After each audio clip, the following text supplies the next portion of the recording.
Ang layunin ng dokumentaryong ito ay magbigay ng impormasyon tungkol sa aming benepisyaryo at hikayatin ang marami na maghandog ng tulong o donasyon.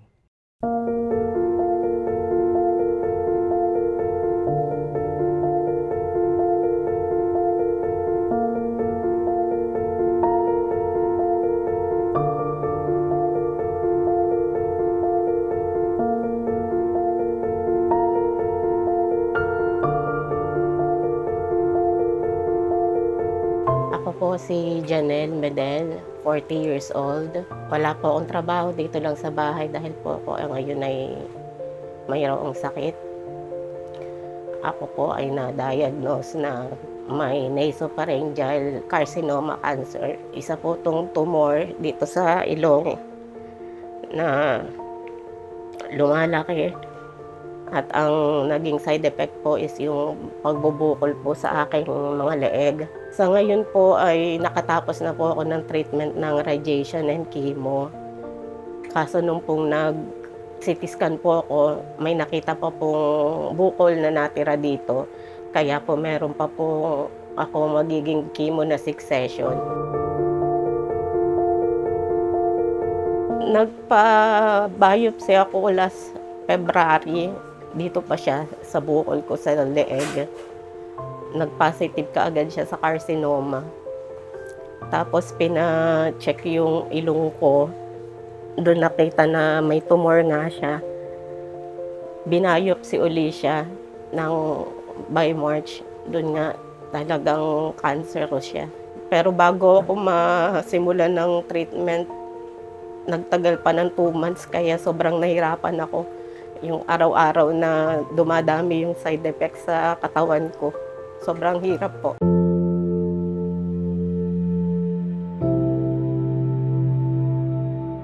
Nung time na bumalik uli sa chemo yung anak ko kasi nag-ano na lang siya, nag-oral chemo na lang siya, dito na lang siya sa bahay. Tapos biglang nung check-up niya, balik daw uli sa weekly chemo. Naisip ko na parang humirap yung sitwasyon kasi ako nga may sakit. Hindi ko siya maiintindi kasi weekly na naman siyang dadalhin sa Children's Hospital para i-chemo. Buti na lang talaga meron ako mga kapatid na nag-intindi kay Ray sa gamutan niya. Hindi ko na maalagaan yung anak ko eh. Kung kanino sa hipag ko, sa kapatid ko, buti na lang mabait yung anak ko, parang alam yung sitwasyon.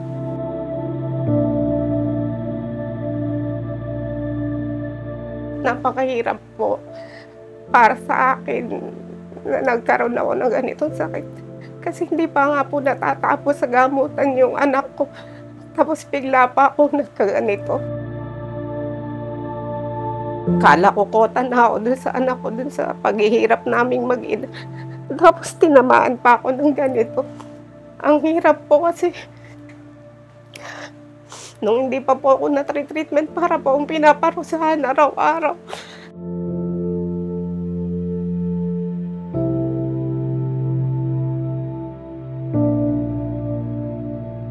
Nawalan po ako ng pandinig, nawalan po ng boses. Half po ng face ko hindi na siya nagpa-function, hindi na siya, yung mata ko hindi na siya kumukurap.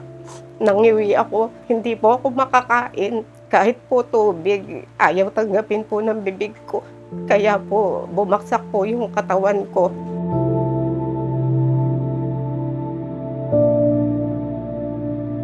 Sa awa po ng Panginoon, malaki na po yung naging improvement ko. Simula nung ako po ay na-treatment po ng radiation at saka chemotherapy. Alam ko na may purpose po kung bakit po ako po ay patuloy na lumalaban. Wala pong nireseta si Doc na kung ano pong iinumin ko. Bukod po kasi ngayon po na in pain po ako, lagi po masakit yung balakang ko hanggang binti. Siguro po sa pagbaksak ng katawan ko tsaka dun sa naging gamutan ko na rin kaya ganun. Kaya nga iniinom ko lang po pain reliever. Yun po. Pag hindi po ako iinom, hindi po ako nakakatulog. Kasi sobrang sakit po ng aking balakang.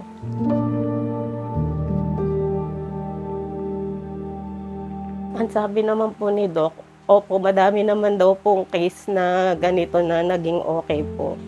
Sana nga po talaga yun pong pinagpre-pray ko na fully recovery po ako tsaka mag-cancer free. Sa totoo lang, madalas po akong panghinaan. Madalas pa rin akong mag-question sa Lord, bakit ko nararanasan 'to? Pero sabi nung asawa ko, paglabanan ko daw kasi hindi makakatulog na laging negative yung naiisip ko.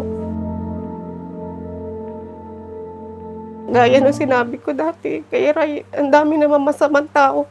Bakit hindi sila? Bakit kami pa?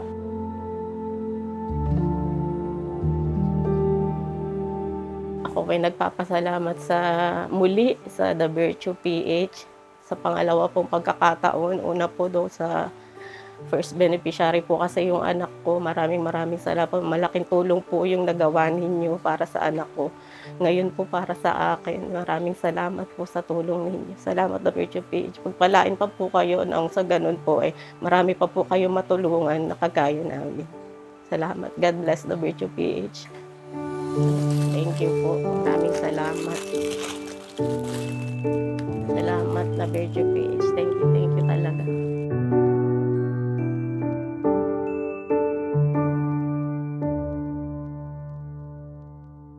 Kami, ang The Virtue PH, ay kumakatok sa inyong buthiing puso ng tulong o donasyon para kay Janelle. Sa nais magbigay ng tulong, maaari mong ipadala ang iyong donasyon via GCash.